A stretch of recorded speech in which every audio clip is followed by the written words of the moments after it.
Candy McCabe es fisioterapeuta investigadora, docente y clínica. Su área de interés es la investigación y, insisto, el tratamiento de pacientes con dolor y, en concreto, el dolor crónico inexplicable, el síndrome de dolor regional complejo, dolor neuropático y dolor relacionado con tratamientos de radioterapia en pacientes con cáncer de mama. Candy lleva desde hace años trabajando en el estudio de la relación entre las alteraciones del sistema sensoriomotriz y el dolor, y de cómo un tratamiento dirigido a mejorar esta relación puede ayudar a aliviar el dolor.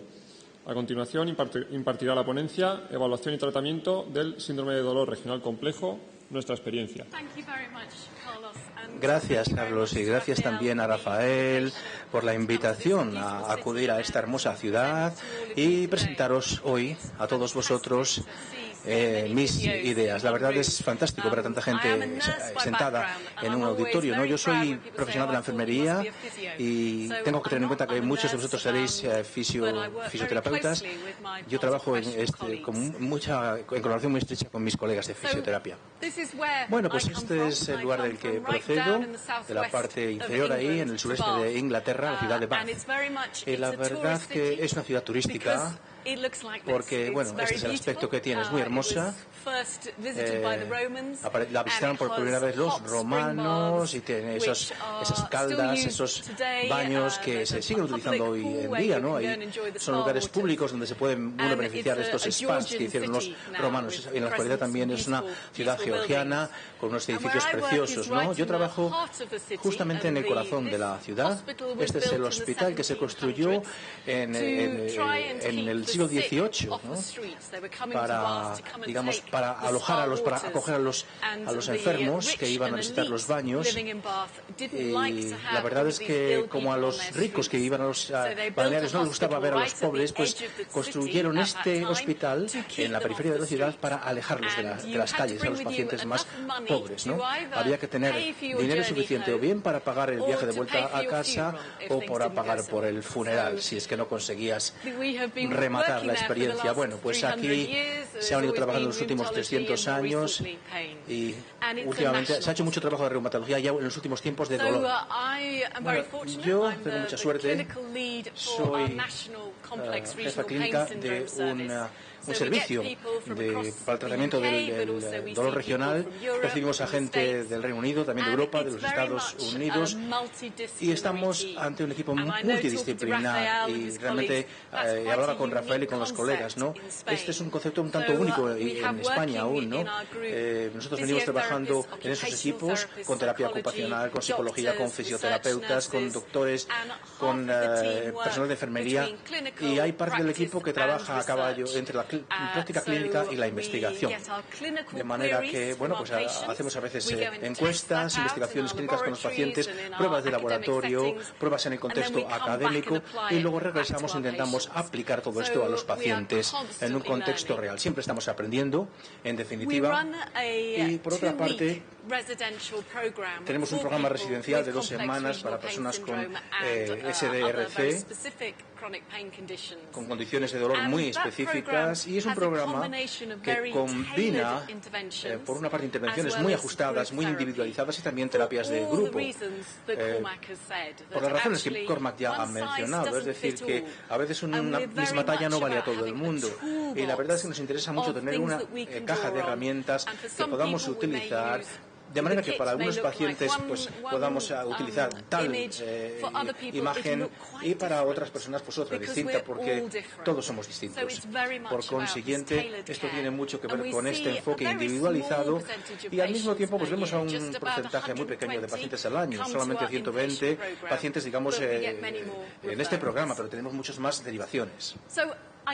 Bueno, voy a hablar o centrarme mucho en el síndrome del dolor regional complejo, pero al final de mi intervención vais a ver que buena parte de lo que he dicho tiene mucho que ver con cualquier condición de dolor crónico, y la verdad es que nuestro grupo de pacientes pues es especialmente bueno de cara a la investigación y para desarrollar nuevos abordajes clínicos, porque son personas que están un poco a medio camino entre el dolor neuropático, pero claro, claro, no ese es el caso del SDRC. También están, por otra parte, con el grupo de pacientes de dolor musculoesquelético, y también hay condiciones como el dolor crónico extenso, que a veces implica que no entendamos bien cuáles son los mecanismos de dolor. Quiero con esto decir que estamos ante un grupo fascinante de cara a su seguimiento, aunque no sea fácil. Os contaré un poquito sobre el síndrome del dolor regional complejo a continuación.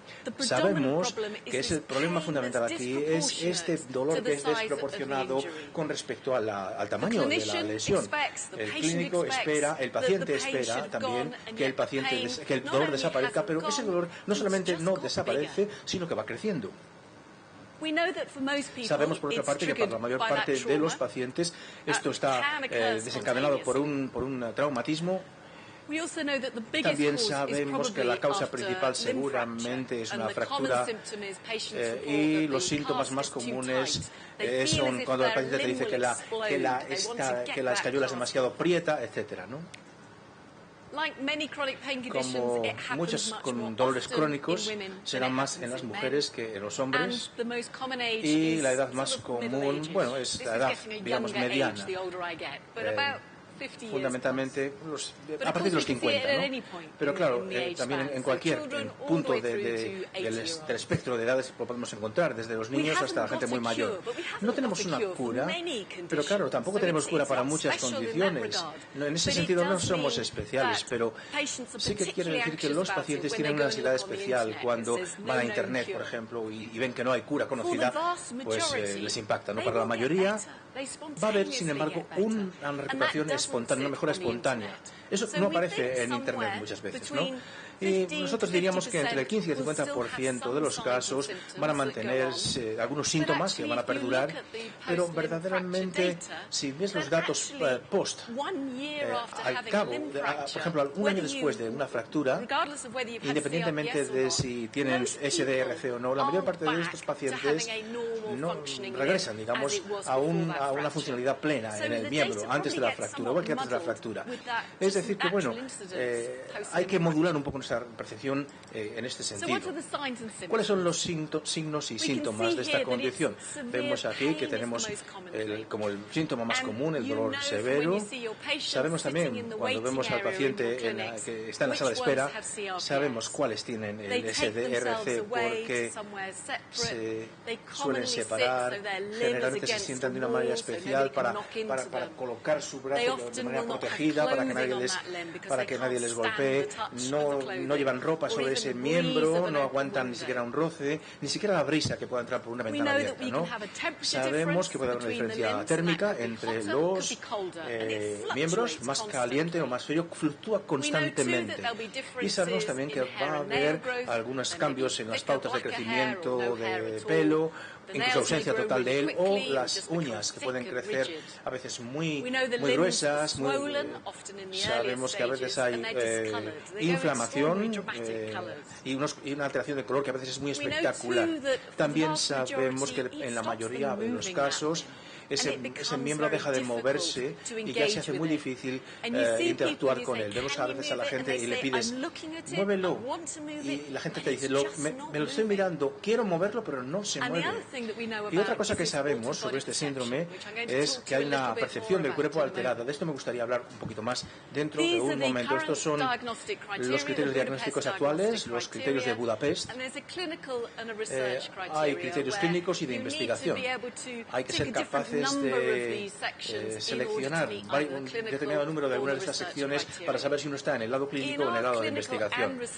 En nuestra práctica de investigación y práctica clínica generalmente utilizamos más los clínicos que los de investigación. Lo más importante sobre el diagnóstico es que a veces no hay otro diagnóstico que lo explique mejor, ¿no? Que pueda explicar esos signos y esos síntomas. Y eso con mucha frecuencia significa que los pacientes ya han peregrinado, han visto a muchos profesionales especialistas distintos para encontrar la razón de su dolor. Y cuando llegan ya a nuestro Servicio Nacional, generalmente Normalmente, al menos ya ha pasado un año, 18 meses desde que los síntomas se desencadenaron, y en ocasiones a veces podemos estar hablando de 5 o 10 años antes de que lleguen a nosotros, ¿no? Y ese es uno de los problemas más importantes con respecto a esta patología, ese diagnóstico rápido que necesitamos para tener también un tratamiento ágil y rápido.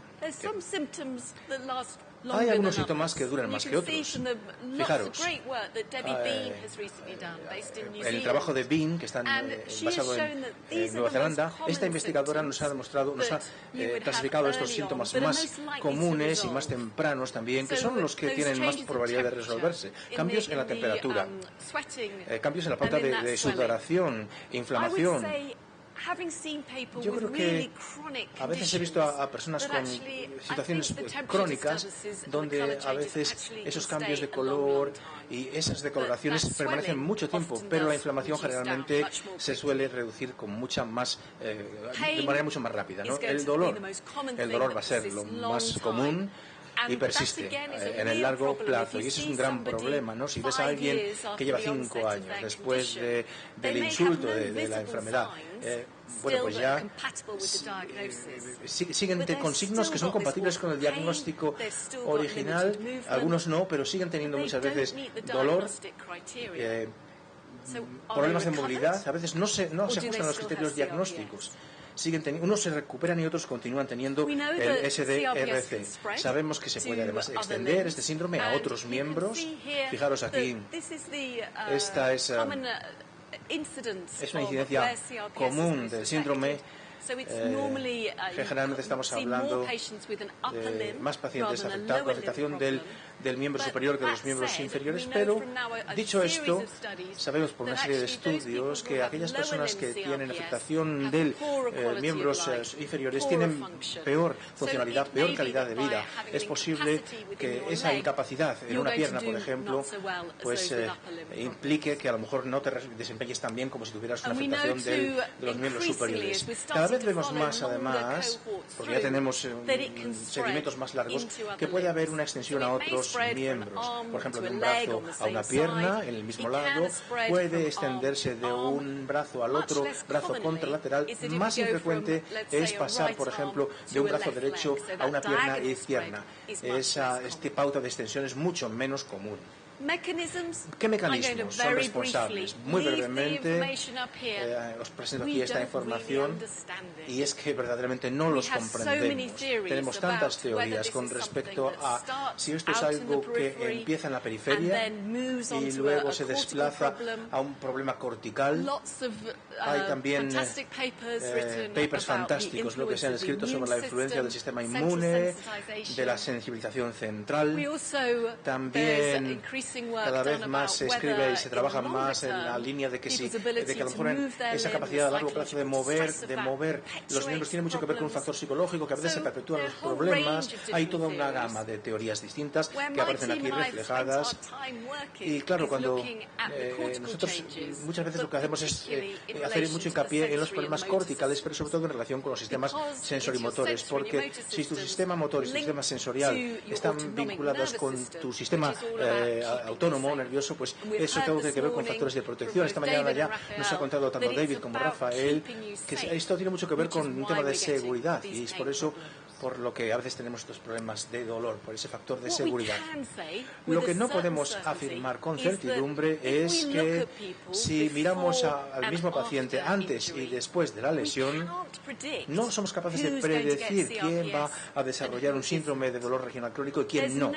No existe, en otras palabras, una premorbilidad psicológica que justifique o que explique la presentación de esta patología. Lo que sí que sabemos sobre el CDRC es que el perfil psicológico es muy parecido al de otras personas con dolor crónico.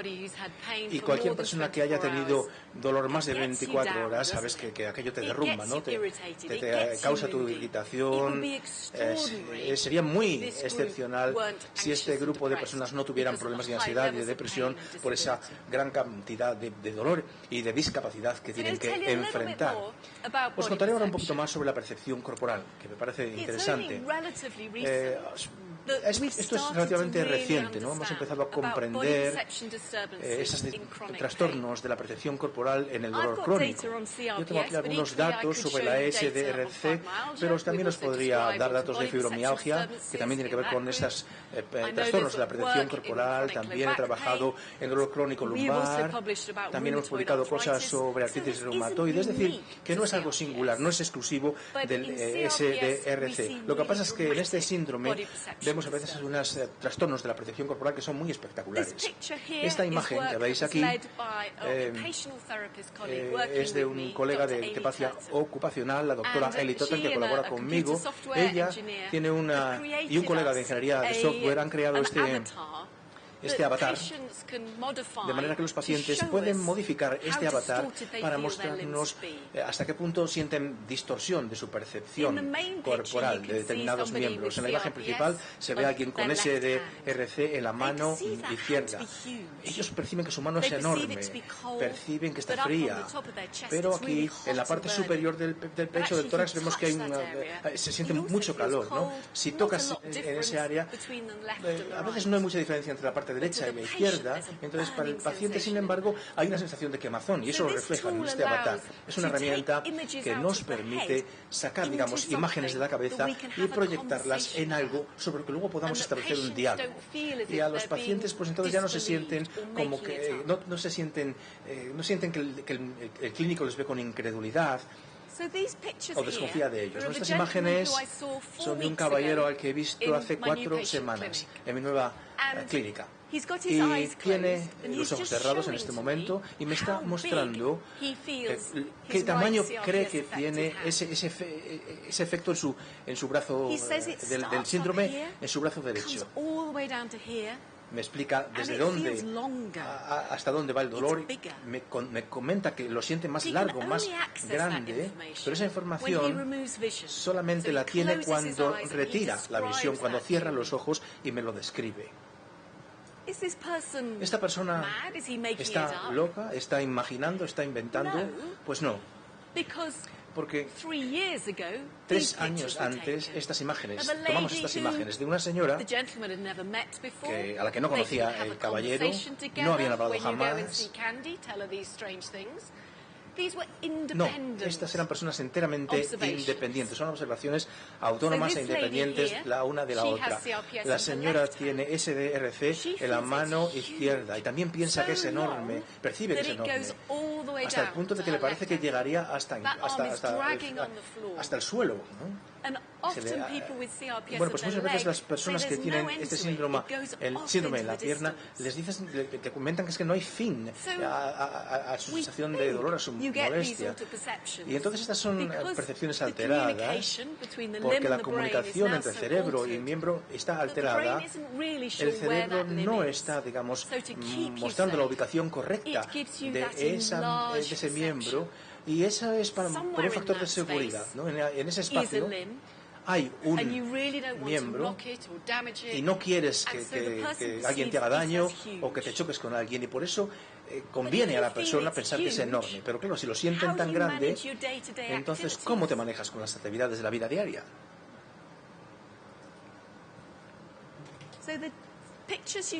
Fijaros, estas imágenes del caballero que os acabo de mostrar con esa mano enorme, lo que he hecho es poner aquí en la mano que no está afectada este objeto, ¿no? Nos comenta que no tiene problemas a la hora de sostener ese instrumento en la mano, pero claro, cuando vamos a la otra mano, me dice que es más grande el objeto, que le parece muy pesado, que le parece que es una especie de campana de cristal, que no le gusta tenerlo en la mano, que le es desagradable. Entonces, ¿qué le pasaba a esa señora que percibía que su mano era enorme e infinita? ¿Qué le pasa cuando se le coloca ese instrumento en la mano? En la mano no afectada, ligero, fácil de sostener ese mismo tubo, pero claro, le parece así de grande cuando se le coloca en la mano izquierda. Enorme, nos dice. Realmente me pesa mucho. Por tanto, cuando estas personas van a desarrollar una actividad habitual, hacen juicios incorrectos, necesitan más espacio para pasar por una puerta, están torpes, se albergan, se refugian contra las paredes, ¿no? Esa sensación. Y cuando alguien quiere que le explores la mano, acude para que le explores la mano, muchas veces, incluso antes de que les toques, te dicen, no me toques porque me duele muchísimo, no me toques. Y a veces aparecen las notas, ¿no?, como somatización del paciente, que lo están elaborando, incluso antes de que les toque, ya me comentan que hay dolor. Entonces, ¿por qué? ¿Por qué pasa esto? Fijémonos en estos datos post-fractura, datos de una fisioterapeuta que trabaja conmigo, la doctora Jane Hall. Hemos hecho un seguimiento de una cohorte de pacientes con fractura de tobillo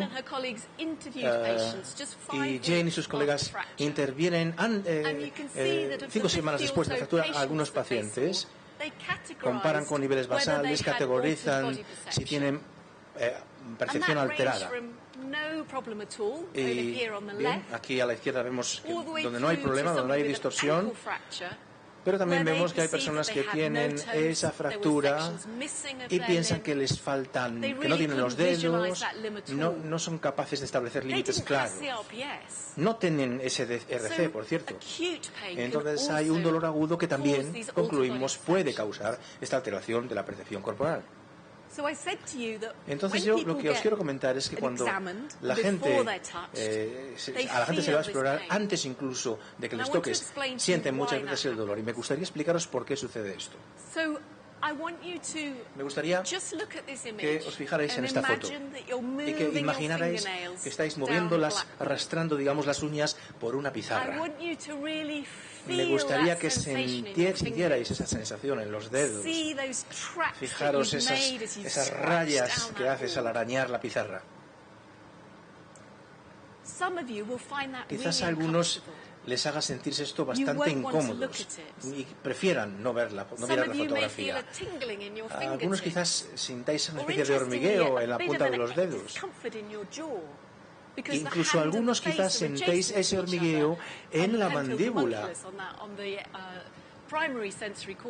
porque hay la corteza primaria sensorial está implicada también. Pero ninguno, seguramente, ninguno aquí ha hecho esa acción físicamente, la ha ejecutado. Nadie ha arrastrado las uñas por la pizarra, pero habéis sido capaces de desarrollar una respuesta emocional, incluso física.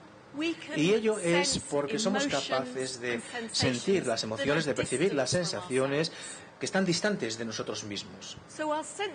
Nuestro córtex sensorial se ve estimulado por lo que percibimos que tocamos, no por lo que tocamos físicamente. Así que cuando hay que explorar a esta mujer que nos dice que su mano está a esta altura, o que la siente así, cuando la mueves, la colocas en el espacio, ella va a sentir las mismas sensaciones que si la hubieras tocado de verdad. No está loca, es como estamos cableados, digamos, cómo funciona nuestro sistema. Otras cosas sorprendentes que hemos reportado son estas sensaciones duales, referidas, de referencia o derivadas, ¿no? Es una mujer que tiene un SDRC de larga trayectoria ya, si la tocas en la parte izquierda de la mejilla, siente un shock, un impacto en la mano. Si la tocas en la mano, lo siente en la cara. Si te ve cuando lo estás haciendo, ya pierdas estas sensaciones referidas o derivadas. Y precisamente porque esa mano en la cara, por esa activación del córtex sensorial, eso explica la derivación. Pero es que además el hombro y la mano también están adyacentes, de suerte que podemos generar las mismas sensaciones entre hombro y mano.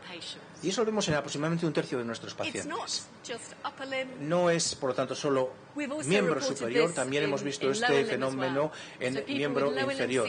Personas que tienen SDRC en las piernas, por ejemplo, les tocas debajo de la rodilla y lo sienten en otro órgano. En cuanto a la distribución de estas sensaciones derivadas y referidas, es casi idéntica a la que vemos en el dolor del miembro fantasma, en el caso de amputados. Fijaros el dibujo aquí, el caballero al que se le agita la mano derecha, y se encuentran también sensaciones en esos dedos fantasmas en la otra mano. Y si le echas agua, pues siente también agua en la otra, ¿no? Son sensaciones muy intensas, ¿no? Y en cuanto a los datos de imagen, esto es trabajo de Christian Malhoffner. Fijaros, hay un grupo de pacientes aquí con SDRC de miembro superior. Cuando se le estimula el dedo y pulgar en ambos lados, vemos que hay un estrechamiento del espacio entre el pulgar y el meñique doloroso en el miembro que duele.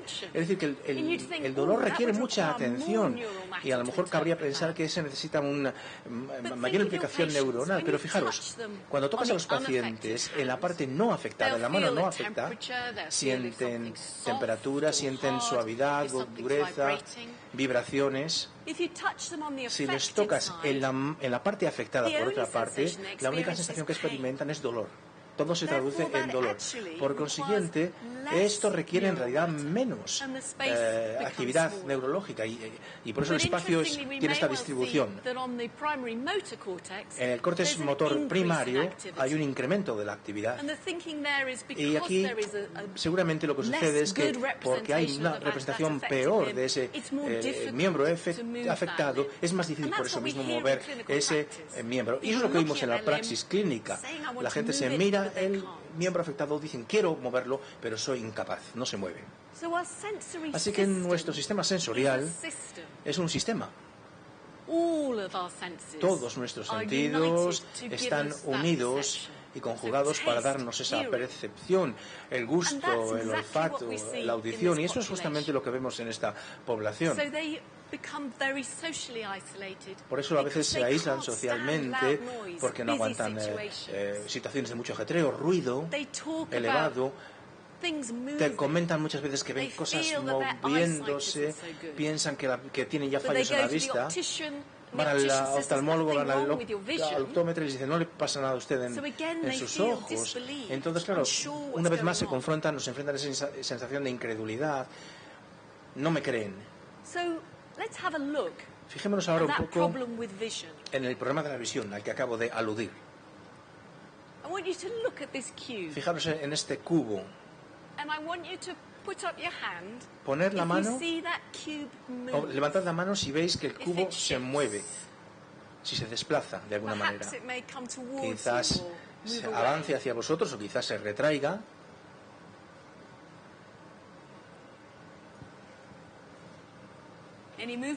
¿Algún movimiento? ¿Habéis percibido algún movimiento? ¿Sí? Fijaros, esta es una imagen dual y la procesa una vía visual muy evolucionada, ¿no? Que es la corriente visual dorsoparietal, ¿no? Entonces, gente que tiene fibromialgia, artritis reumatoide, a veces te dicen, me gusta ver ese movimiento, parece que me distrae, que me ayuda a aliviar el dolor. Pero cuando se lo mostramos a personas que tienen el síndrome de dolor regional complejo, te dicen, esto está vacilando constantemente y esto me perturba, incrementa mi dolor. Ese córtex parietal es crucial a la hora de valorar el nivel de amenaza al que estás expuesto. Por eso, cuando hacemos test muy sencillos, anormalidades parietales con los pacientes, vemos que no se desempeña como uno esperaría, ¿no? Fijaros en estas imágenes que están dibujadas por uno de nuestros pacientes que tiene alto nivel de dolor. Y fijaros, estas imágenes son las esperaríamos de alguien que ha tenido un ictus, por ejemplo, o algún otro incidente neurológico. Estos números están todos desorganizados. Las cosas están del revés. Y por lo tanto, sabemos que ese procesamiento parietal está muy afectado en estos pacientes. Y esos niveles de dolor, cuanto más altos son, más probabilidad tenemos de encontrar problemas en este procesamiento parietal. Ello quiere decir que en el caso de pacientes, o para que los pacientes comprendan y juzguen el nivel de amenaza al que están expuestos, bueno, esto es difícil para ellos. Y ello tiene mucho que ver con el nivel de vigilia autonómica, ¿no? Son personas que a veces están muy ansiosas, muy aisladas socialmente. Y por ello es difícil predecir el nivel de amenaza. Fijaros, seguro que veis muchos de estos problemas cuando es difícil mover un miembro, y cuanto más tiempo tienes ese síndrome, pues más probable es que desarrolles problemas motores. Sabemos también que hay gente que tiene movimientos que imaginan, ¿no? Que eso incrementa además el dolor. Y si les preguntamos a nuestros pacientes, les pedimos que miren a imágenes de derecha a izquierda, de la mano afectada y la no afectada, también eso incrementa su dolor.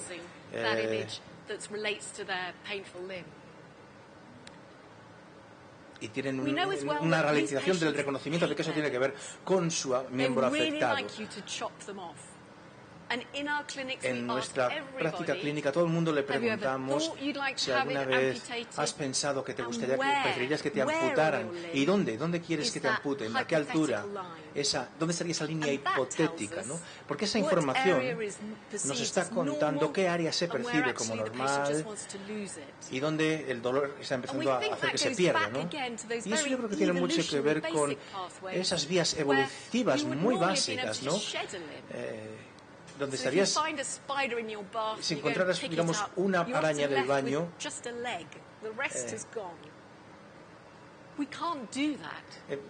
puedes pensar que le puedes quitar una pata y el resto fuera. No, nosotros no podemos hacer eso, ¿no? Pero hay ahí algo que tiene que ver con la gestión de la información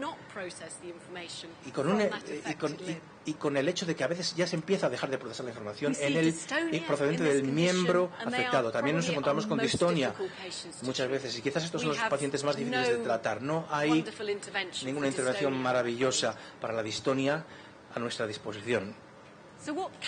Entonces, ¿qué se puede hacer? ¿Qué se puede hacer en la práctica clínica?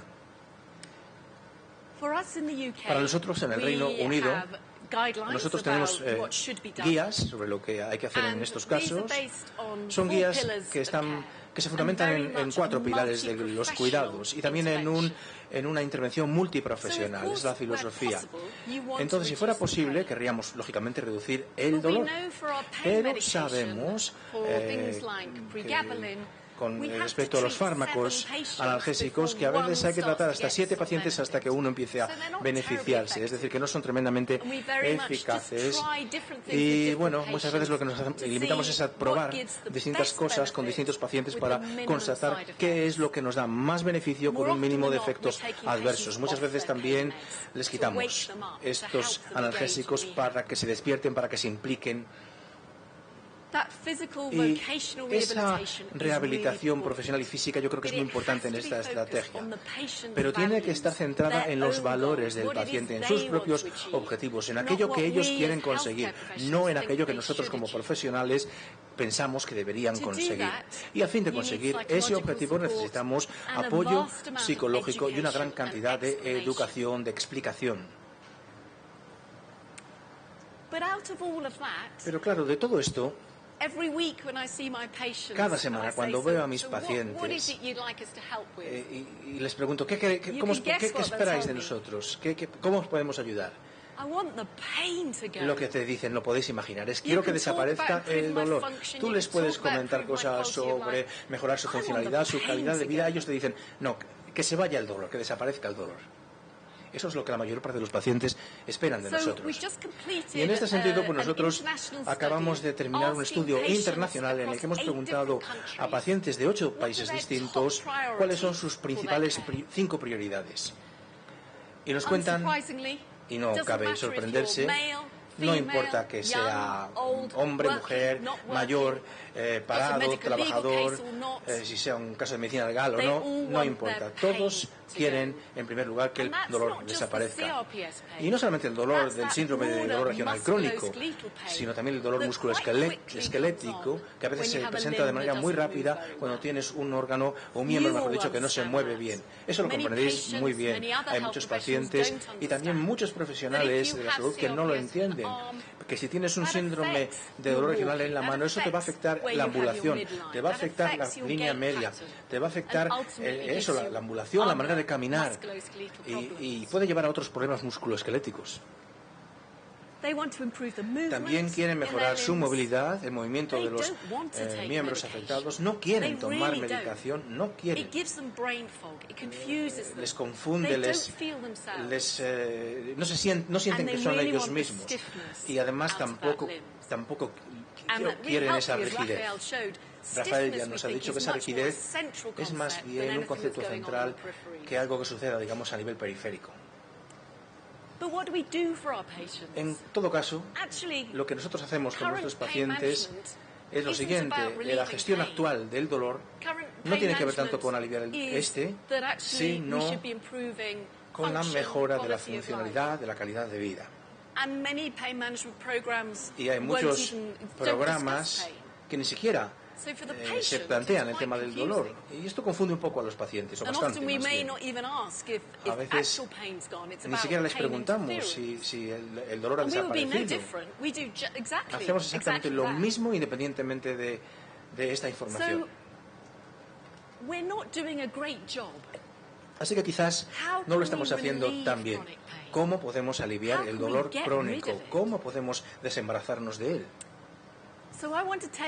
Me gustaría compartir con vosotros, también relacionado con lo que hemos oído esta mañana, que el dolor es una hipótesis que nos plantea, que formula nuestro cerebro sobre la base de la información que recibe. Y yo os podría dar aquí una charla completamente distinta estudiando la teoría y la filosofía, digamos, que subyace a este planteamiento, pero esa hipótesis, en todo caso, viene informada por toda una serie de factores. Viene informada por cómo el dolor el cerebro ubica los miembros en el espacio, viene determinada también por la información sensorial que obtenemos a partir de fuentes externas, pero también internas.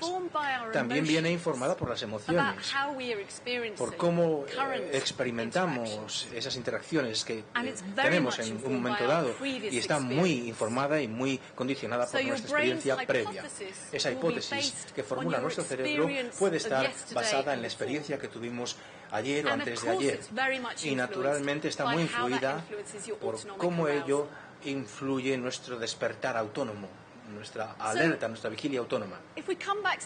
Si regresamos, por lo tanto, a la definición del dolor a estas alturas de la charla, yo creo que cabe añadir algo muy razonable que lo hizo Amanda Williams, esta palabra social, ¿no? Es la definición clásica, pero estamos hablando de una situación que es sensorial, emocional, cognitiva y conductual y también social. Entonces esto no se puede tratar todo con medicación, hay que tratarlo de una manera multidisciplinar, es evidente, porque tenemos que atacar cada una de estas áreas para hacer algo distinto de lo que venimos haciendo hasta ahora. ¿Cómo podemos, por lo tanto, marcar esa diferencia? Tiene mucho que ver con el reaprendizaje de nuestros propios límites espaciales, comprender cómo nos sentimos normales en las zonas no afectadas. ¿Cómo sabemos, por ejemplo, que nuestra mano está en relación con la muñeca, con el codo, con el hombro? Ayudar a la gente, en definitiva, a recomprender. Eso es algo que lo tomamos por sentado, ¿no? Ese tipo de información.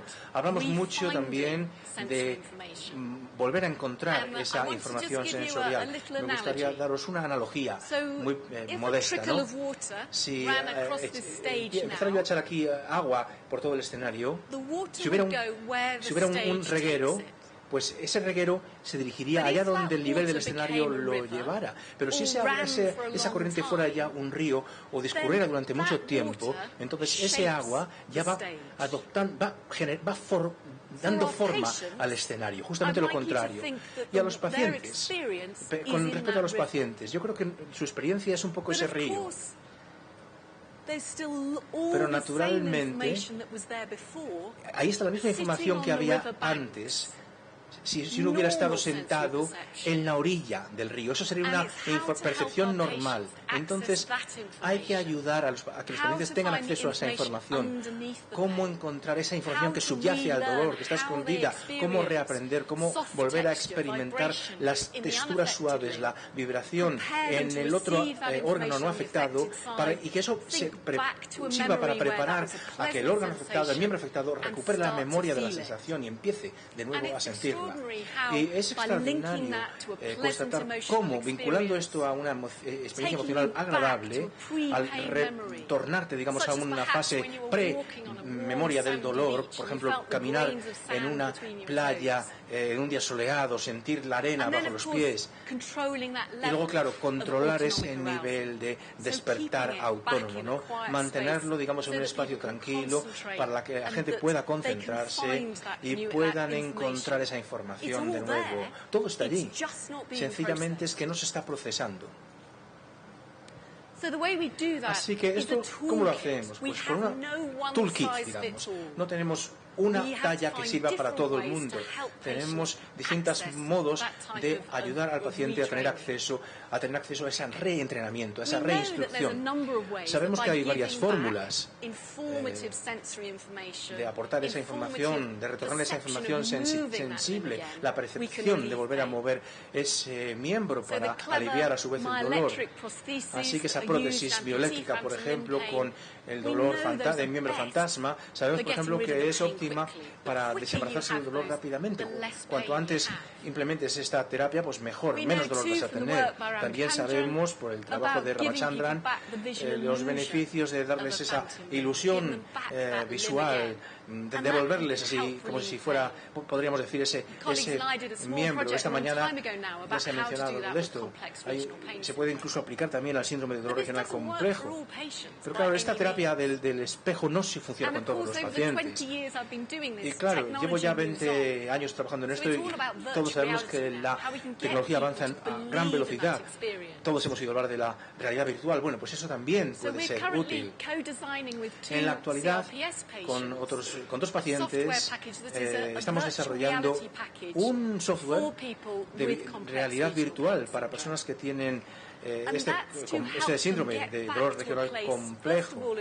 Se trata de recuperar la memoria predolor, volver a ese punto, pero también preparar al paciente, por ejemplo, a acudir a hidroterapia. Muchos de nuestros pacientes no quieren ir a una piscina caliente, pero claro, si les entrenas en una piscina virtual, si ven el movimiento, si les hace sentir, vas reduciendo la percepción de amenaza, dejan de encontrar, empiezan a recuperar esa información que habían ignorado.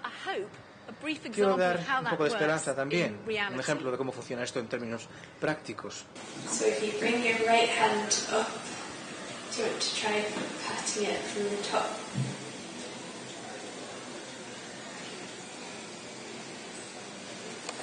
Just letting your hand sink in.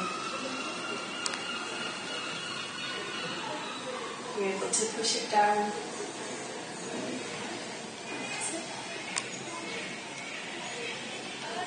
And then you're able to use your right hand to push it back up again.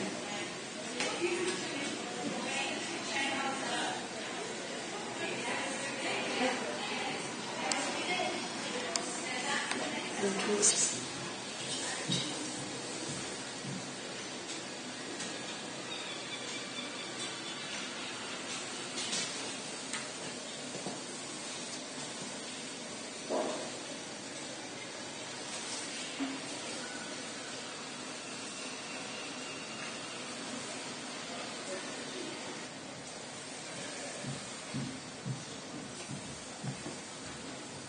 And do that again.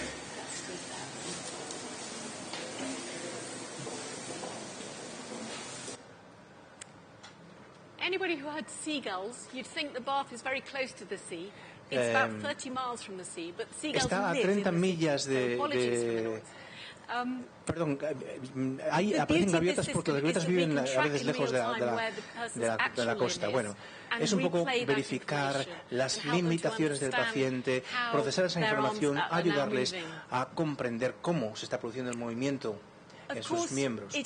Naturalmente, no todo tiene que ver con estas tecnologías sofisticadas. Podemos ejecutar el mismo proceso de reaprendizaje con técnicas muy sencillas. Por ejemplo, con toda una serie, con una gama de texturas distintas y asegurándonos de que esto es relevante para el paciente. Por ejemplo, tenemos aquí una señora que tenía un recuerdo de cuando sostenía a su nieto, y ahora tiene pues un síndrome de dolor regional muy severo, ¿no? Y entonces recordar ese recuerdo suave, en este caso fue una manta en la parte derecha, recuperar esa percepción y prepararnos para sentir también la sensación en la parte contralateral, luego el peso de la cabecita del bebé. Poco a poco nos comentaba, ya lo estoy sintiendo, siento esa sensación tan fantástica, tan encantadora, ¿no? Trabajamos mucho primero con el miembro no afectado y luego preparamos al cuerpo para que esa información se reciba en la parte afectada y luego también con la hidroterapia. Es un poco la pauta, ¿no? Vamos variando con terapia ocupacional, fisiopsicología, todo con un mensaje muy unificado, muy consistente entre quienes colaboramos en estos equipos. ¿Qué me parece interesante y positivo? Pues que los pacientes entienden. Solamente, a veces son 10 días y en el día número 5 ya se implican, ya comprenden lo que queremos hacer, ya tienen un concepto simple y están en posición de reaprender la sensación normal. Además, bueno, pues implica su concentración, su tiempo y como digo, es un mensaje consistente por parte de todo el equipo. Aquellos que quieren luchar contra recuerdos dolorosos, a lo mejor tienen que tener acceso distinto a esa información. Y en ese sentido la virtualidad puede ser muy útil. Pero estamos solamente al comienzo de este itinerario. Tenemos mucho más trabajo que hacer para demostrar que esto es fiable, que es consistente. De cara al futuro ya, ¿cómo vamos a tratar a los pacientes? Quizás en términos de niveles de severidad. Aquí tenemos esta escala muy útil para el síndrome de dolor regional crónico regional. También hay mediciones de resultados medulares. Es una herramienta que a nivel internacional nos va a permitir compartir los datos para construir una base de datos enorme que nos ayude a su vez a comprender mejor esta condición, esta patología tan compleja. Bueno, estos son algunos de los miembros de mi equipo y aquí aparecen también nuestros estudiantes de doctorado. Quiero agradecerles a todos el trabajo que hacen y por ayudarme a presentar estos casos tan interesantes que he querido compartir con vosotros. Muchas gracias por vuestra atención y muchas gracias a los organizadores por la invitación. Muy bien, muchas gracias Candy por la presentación. Vamos a entrar en el momento de las preguntas. Tenemos 15 minutos porque vamos un poco ajustados de tiempo. Así que con concisión, las preguntas que creáis oportunas. Gracias a ambos. Gracias a ambos, he disfrutado mucho las dos presentaciones, mucho. Una pregunta rápida para Candy. He visto un estudio que salió hace ya algún tiempo sobre personas que tienen SDRC que escogían la amputación, que elegían la amputación y que en el estudio, en el seguimiento de un año, creo que el 75% de los pacientes insistían en que lo harían de nuevo. No sé qué experiencia tenéis a este respecto cuando habláis con los pacientes. Si hay alguno que realmente insiste en una medida tan drástica. Gran pregunta. No escuchamos, no nos llega el sonido a la cabina de traducción. En los últimos 18 meses en Internet, sobre todo, ha aparecido mucha información sobre esos pacientes de SDRC a los que les ha practicado una amputación. Como que este es un poco el camino para el futuro, ¿no? Tenemos, como siempre, muy pocos datos sobre la realidad. Solamente hay un par de estudios publicados. Uno viene a decir que la mayor parte de la gente no son capaces de llevar una prótesis y que han tenido amputaciones múltiples. Y luego hay otro estudio más reciente del grupo de Holanda que dice que realmente esto ha sido una experiencia positiva, como con la línea de lo que tú vienes sugiriendo en la pregunta, ¿no? La verdad, naturalmente, tiene que ver con la calidad, en los datos cualitativos. Y aquí estamos hablando de dimensiones muy distintas, ¿no? En mi experiencia clínica, nunca he visto un paciente al que le haya ido bien después de una amputación. Pero sí veo personas que con frecuencia lo han utilizado como recurso ultimísimo. Y la imagen más característica es la de esa extensión del síndrome y ya pasando al miembro contralateral. Y claro, los 5 pacientes que hemos visto que tuvieron que someterse a amputación por problemas vasculares, todos desarrollaron finalmente amputaciones múltiples.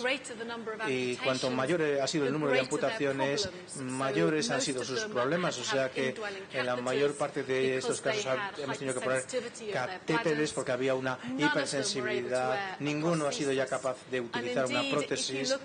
La verdad es que si te fijas en el trabajo del grupo belga, hay muy pocos de ellos que hayan sido capaces de llevar prótesis también, de estos pacientes, ¿no? Lo más frecuente es que sean personas que tienen una distonía tan severa que les hace, digamos, les hace imposible casi moverse, entrar en un coche por esa limitación funcional de sus miembros. Así que en el caso de estas personas yo entiendo que extirpar el miembro pueda permitirles al menos vivir en un entorno normal y quizás mejore efectivamente su calidad de vida, pero si verdaderamente son casos muy individualizados, yo creo que la gente suele infraestimar las complicaciones médicas de una amputación per se, ¿no?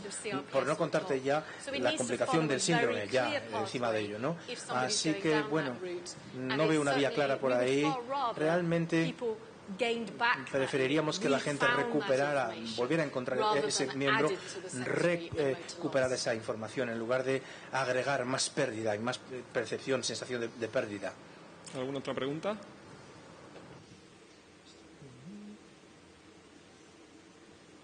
Bueno, mientras pensáis, aprovecho y hago yo la mía para Candy. Hemos visto la importancia de la reconceptualización para mejorar el paciente con dolor cuando está haciéndose disfuncional, cuando tiende a ser más complejo, también todo el tema de la salud representacional, pero también sabemos que es muy difícil saber qué paciente va a evolucionar hacia un síndrome doloroso o espinal complejo. Entonces, de alguna forma, ¿cuáles son los indicativos clínicos que nos pueden decir es el momento de empezar a pensar en este tipo de herramientas terapéuticas?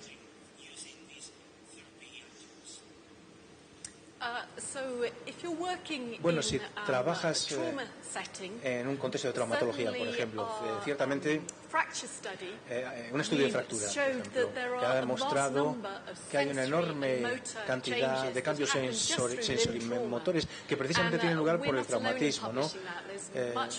Esto se ha trabajado sobre todo mucho en literatura con experimentos, módulos animales, ¿no? Los principios, en todo caso, de tratamiento, en el caso de la SDRC, bueno, pues yo creo que lo aplicaría a todo el mundo en una condición post-trauma, porque no vas a hacer daño a nadie. Y una cosa que es importantísima, aunque uno piense que el dolor es leve, hay que trabajar sobre estos principios, porque daño no vas a hacer, solamente hay espacio para mejorar.